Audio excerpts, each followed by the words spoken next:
जय यीशु, आप सबों का स्वागत है। आज हम मत्ती अध्याय 2 पद संख्या 1 से 12 पढ़ेंगे।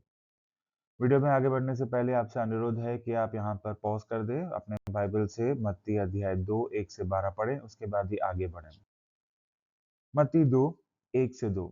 ईसा का जन्म यहूदिया के बेतलहम में राजा हेरोद के समय हुआ था। इसके बाद ज्योतिषी पूर्व से यरूशलेम आए और यह बोले, यहूदियों के नवजात राजा कहाँ हैं? हमने उनका तारा उदित होते देखा, हम उन्हें दंडवत करने आए हैं।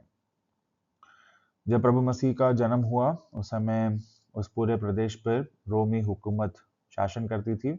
उन्होंने राजा हेरोद को यहूदिया का राजा बनाकर स्थापित किया था। ये उस समय की बात है, प्रभु मसीह पैदा हो चुके हैं। तब राजा हेरोद के दरबार में कुछ ज्योतिषी पूर्व से यरूशलेम आते हैं और ये पूछते हैं कि यहूदियों के नवजात राजा कहाँ हैं? नवजात राजा कहाँ हैं? हमने उनका तारा उदित होते देखा है और हम उन्हें दंडवत यानी उनकी आराधना करने आए हैं। तो हम पहले जानने की कोशिश करते हैं कि ये ज्योतिषी कौन थे। पूर्व से जो ज्योतिषी हैं, हमारे बाइबल में, हिंदी बाइबल में, फादर कैमल बुल्के के बाइबल में जो वाक्य उपयोग किया गया है वो है ज्योतिषी। कुछ जगह पर, कुछ दूसरे बाइबल्स में आप उन्हें विद्वान पुरुषों के रूप में भी देख सकते हैं। इंग्लिश में जो एनआरएसवी बाइबल है वो यहाँ पर उन्हें वाइस मैन कहते हैं। तो ये सारी जो चीजें हैं, कुछ लोग जो पूर्व से आए हैं उनको दर्शाते हैं।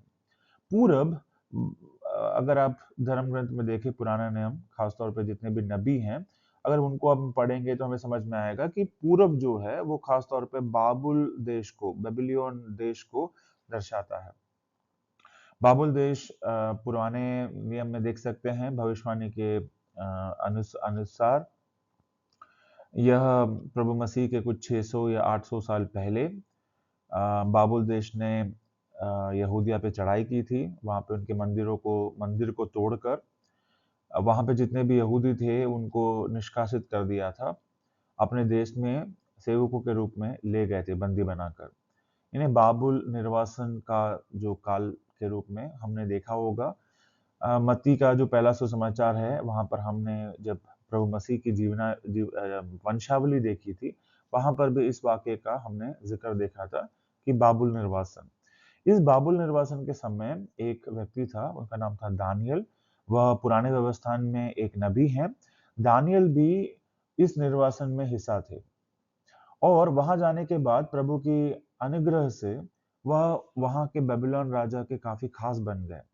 और उन पर खुश होकर उन्हें काफ़ी उच्च पद पर स्थापित किया गया। उनकी नियुक्ति की गई, समस्त प्रांत के वो शासक बन गए और ख़ास तौर पे बाबुल के जितने भी विद्वान थे, उन विद्वानों के भी वे अध्यक्ष नियुक्त किए गए थे।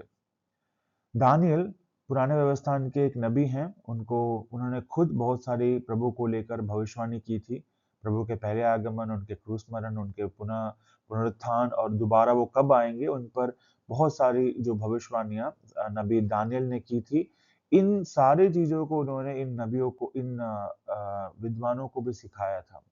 तो जब ये विद्वानों ने ये तारा देखा, तो वो समझ गए कि नबी दानियल की जो भविष्यवाणियाँ हैं, जो चीज़ें उन्होंने सिखाई हैं, वह अब पूरा होने का वक़्त आ गया है। इसीलिए वो हज़ारों मील की यात्रा कर वह यरूशलेम जगह पर पहुँचे। यरूशलेम क्यों पहुँचे? क्योंकि वो यहूदिया की राजधानी थी, वहाँ पे राजा रहता था। तो वहाँ पे राजा हेरोद के दरबार में आके उन्होंने पूछा कि वो बालक किधर है? उनका भरोसा था कि अगर एक राजा जो आगे जाके इज़राइल का राजा बन के रूप में एक बालक जो उत्पन्न हुआ है, वो राजघराने में पैदा होगा। इसीलिए वह राजघराने में आकर, राजा के दरबार में आकर उन्होंने ये चीज़ पूछी। बाइबल में कहीं पर भी ये नहीं लिखा है कि कितने ज्योतिषी आए थे। कुछ जगहों पर मान्यता है कि 3 लोग आए थे। बाइबल इस चीज़ की जानकारी नहीं देता। बाइबल के जितने भी जानकार हैं, वो कहते हैं वो कुछ 100 की तादाद में आए थे, लेकिन हम नहीं जानते। बाइबल नहीं बताता कि कितने लोग, कितने ज्योतिषी आए थे। ज्योतिषी आए थे, एक से ज़्यादा आए थे। हमें नहीं पता कि कितने आए थे। आगे बढ़ते हैं। यहाँ पर उन्होंने एक तारे के उदय के बारे में भी बताया। ये तारा कैसे और ये हम हमारे लिए क्या मायने रखता है? तो गणना ग्रंथ अध्याय 24 पद संख्या 17 में इस प्रकार से हम एक भविष्यवाणी देखते हैं। लिखा है, मैं उसको देखूंगा तो सही, परंतु अभी नहीं। मैं उसको निहारूंगा तो सही, परंतु समीप होके नहीं। याकूब में से एक तारा उदय होगा और इज़राइल में से एक राजदंड उठेगा, जो मोआब की अलंगों को चूर कर देगा, जो सब दंगा करने वालों को गिरा देगा। यहाँ पे याकूब याकूब इज़राइल का नाम है, याकूब यानी इज़राइल। इज़राइल में से एक तारा उदित होगा और वो राजदंड यानी एक राजा के रूप में वो राज्य करेगा, है ना? तो ये जो भविष्यवाणी है, ये हम देखते हैं संत मत्ती इस भविष्यवाणी को याद दिलाकर हमें बताते हैं कि देखो, पुराने व्यवस्था में जो ये भविष्यवाणी की थी, एक तारे के उदय के बारे में, वो प्रभु मसीह के जन्म और इस वाक्य से कि पूर्व से जो विद्वान लोग आए हैं, उन पे ये भविष्यवाणी पूरी होती है ना? इससे हम ये भी दिखाते हैं कि प्रभु मसीह ही यीशु मसीह ही हमारे मसीह हैं। आगे बढ़ते हैं। आगे लिखा है, यह सुनकर राजा हेरोद और सारा यरूशलेम घबरा गया। राजा ने सब महायाजकों और यहूदी जाति के शास्त्रियों को की सभा बुलाकर उनसे पूछा, मसीह कहाँ जन्म लेंगे? तो यहूदियों का उन्हें तो जो विद्वान आए थे, उन्होंने कहा कि यहूदियों के राजा का जन्म कहाँ पर हुआ है। लेकिन जब हेरोद ने पूछा, तो उनका सवाल था कि मसीह कहाँ जन्म लेंगे। तो उस समय सबको पता था कि यहूदियों का राजा यानी मसीह, है ना? ये दोनों जो पद हैं, वो प्रभु मसीह की के और जो आने वाले मसीहा को ही यहूदियों का राजा या दाऊद का पुत्र या अब्राहम की संतति, ये सब जो है आने वाले मसीह को के बारे में कहा गया है ना? तो यहाँ पे हम देखते हैं कि राजा हेरोद ये सुनकर घबरा गया। वो खुद एक राजा था, जब उसने सुना कि कोई एक नया एक एक प्रतिद्वंदी उनके सामने आने वाला है, जो जिसकी घोषणा करने के लिए इतने दूर से जो विद्वान हैं, जो बेबीलोन के जो विद्वान हैं, वो इसकी घोषणा करने आए हैं, तो ये सुनकर वो घबरा गया। उसकी तख्तापलट के बारे में सुनकर वो घबरा गया, है ना?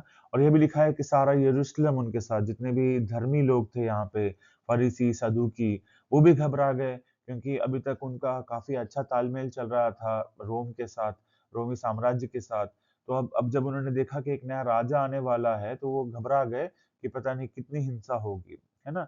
और यहाँ पर हमें देखने वाली बात है कि उन्होंने तुरंत महायाजकों और शास्त्रियों की एक सभा बुलाकर उनसे पूछा कि बाइबल में क्या लिखा है कि यहूदियों का राजा या मसीह कहाँ जन्म लेंगे? आगे बढ़ते हैं।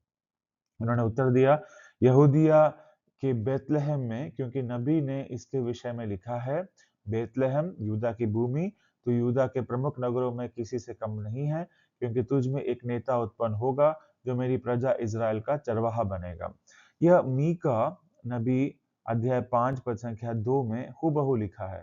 तो उन्हें बाइबल पता था, उन्होंने बाइबल पढ़कर तुरंत बताया कि यहूदिया में, जहाँ पर वो है, जहाँ का की राजधानी यरूशलेम है, जहाँ के राजा हेरोद हैं, वहाँ का जो जगह है बेतलेहम, उस बेतलेहम में जो है, वहाँ पर आपका जो नेता उत्पन्न होगा या इज़राइल का चरवाहा। देखिए, हम कितने नए पद प्रभु के बारे में जान रहे हैं। यहूदियों का राजा, मसीहा, नेता, इज़राइल का चरवाहा, ये सब प्रभु मसीह के ही अलग-अलग पद हैं, अलग-अलग तरीके से हम उन्हें संबोधित कर सकते हैं, है ना? तो यहूदियों का जो महासम्मेलन हुआ था, महायाजकों का और शास्त्रियों का, उन्होंने साफ-साफ पे बोला कि जो राजा है, जो मसीहा हैं, वो बैतलहम में पैदा होंगे। आगे बढ़ते हैं। हेरोद ने बाद में ज्योतिषियों को चुपके से बुलाया और उनसे पूछताछ कर यह पता कर लिया कि वह तारा ठीक किस समय उन्हें दिखाई दिया था। फिर उसने उन्हें बैतलहम भेजते हुए कहा, जाइए बालक का ठीक-ठीक पता लगाइए और उसे पाने पर मुझे खबर दीजिए, जिससे मैं भी जाकर दंडवत करूं। हेरोद यहूदी नहीं था, लेकिन वह जानना चाहता था कि प्रभु ठीक किस समय पर पैदा हुए थे, ताकि उन्हें वो ढूंढ सके। और इसीलिए उन्होंने जब ज्योतिषियों से या विद्वानों से कहा कि तुम जब जाओगे तो मुझे ठीक-ठीक पता बताओ, ताकि मैं जाकर उनका दंडवत करूं। लेकिन हम आगे पढ़ेंगे कि राजा हेरोद प्रभु मसीह को मरवा डालना चाहते थे। इसीलिए ये सब चीजें पूछ रहे थे। आगे 9 और 10 में हम पढ़ते हैं, वे राजा की बात मानकर चल दिए। उन्होंने जिस तारे को उदित होते देखा था, वह उनके आगे आगे चलता रहा और जहां बालक था उस जगह के ऊपर पहुंचने पर ठहर गया। वे तारा देखकर बहुत आनंदित हो गए। जिस तारे को देखते हुए वो इतने हजारों मील की यात्रा तय करके आए थे, वो उनके आगे आगे चल रहा था और एक जगह पहुंचने पर ठहर गया, जिससे उन्हें पता लग गया कि अब वह मसीहा के बहुत करीब हैं। इसलिए वह बहुत ज़्यादा आनंदित हुए। इतने दूर से वे अपने मसीहा की तलाश में आए थे, अब उन्हें मसीहा मिल गए थे, इसलिए वो आनंद विभोर हो गए। आगे घर में प्रवेश कर उन्होंने बालक को उसकी माता मरियम के साथ देखा और उसे साष्टांग प्रणाम किया। फिर अपना अपना संदूक खोलकर उन्होंने उसे सोना, लोबान और गंधरस की भेंट चढ़ाई। साष्टांग प्रणाम सिर्फ ईश्वर के सामने ही करते हैं। उस समय के जो तरीके थे, साष्टांग प्रणाम का मतलब वह जो थे अपने पूरे जो है शरीर को गिराकर किसी के सामने, ये आराधना का एक क्रम है। तो इससे भी हम देख सकते हैं कि वह इस बालक को जो कि प्रभु हैं, उनको ईश्वर के रूप में जो है वो प्रणाम कर रहे थे, साष्टांग प्रणाम। और उन्होंने अपने संदूक खोलकर उनमें से 3 किस्म के जो है गिफ्ट दिए, उन्होंने भेंट चढ़ाई। एक थी सोना, दूसरा लोबान, तीसरा गंधरस। इसके बारे में जानेंगे, इन सब चीजों का मतलब है, उस मतलब को जानने की कोशिश करेंगे। पहला, सोना यानी गोल्ड। ये राजत्व यानी राजसी पद को दर्शाता है। वह यह जो भेंट है, वो ये उपहार है, इनको देकर यह दिखाना चाहते थे कि प्रभु मसीह एक राजा हैं, एक राजा हैं। दूसरा, लोबान। लोबान को इंग्लिश में फ्रैंकिनसेंस भी कहते हैं। लोबान धूप में डाला जाता है, जिससे काफी सुगंध जो है वो पैदा होता है। ये एक आराधना का क्रम है। आप किसी देवता की पूजा, एक दिव्यता को दिखाता है। तो लोबान चढ़ाकर उन्होंने इस चीज को दर्शाया कि प्रभु जो हैं वो ईश्वर हैं, है ना? राजा, सोने से उन्होंने दिखाया कि वो राजा हैं। लोबान से उन्होंने यह दिखाया कि प्रभु जो है वो ईश्वर है। तीसरा, गंधरस। हिंदी में गंधरस, इंग्लिश में मिर। ये मृत्यु के बाद शरीर पे लेपन करने वाला एक स्पाइस है ना? तो गंधरस से इन्होंने ये दिखाया कि किस प्रकार की मृत्यु प्रभु मसीह हमारे लिए भोगने वाले हैं। उनके क्रूस मरण को यह चीज दिखाता है। आगे उन्होंने स्वप्न में यह चेतावनी मिली कि वे हेरोद के पास नहीं लौटे, इसलिए वे दूसरे रास्ते से अपने देश चले गए। संत योसेफ के जैसे ही उन्हें भी सपने में प्रभु की एक चेतावनी मिलती है कि वो हेरोद के पास वापस ना लौटे, यानी प्रभु मसीह के जो लोकेशन है कि वो कहाँ पर हैं, उनके बारे में नहीं बताएं, और इसलिए उन्होंने दूसरे रास्ते से अपने देश की ओर बढ़ गए। आज के दिन हम बस इतना ही पढ़ेंगे। अगले बार एक नए वीडियो के साथ हम मत्ती के अध्याय 2 में आगे बढ़ेंगे। आशा करता हूँ आप सब अपने बाइबल को रोज पढ़ रहे हैं और विश्वास में आगे बढ़ रहे हैं। आप सबों से मेरी फिर मुलाकात होगी। तब तक के लिए आप सबों को जय यीशु।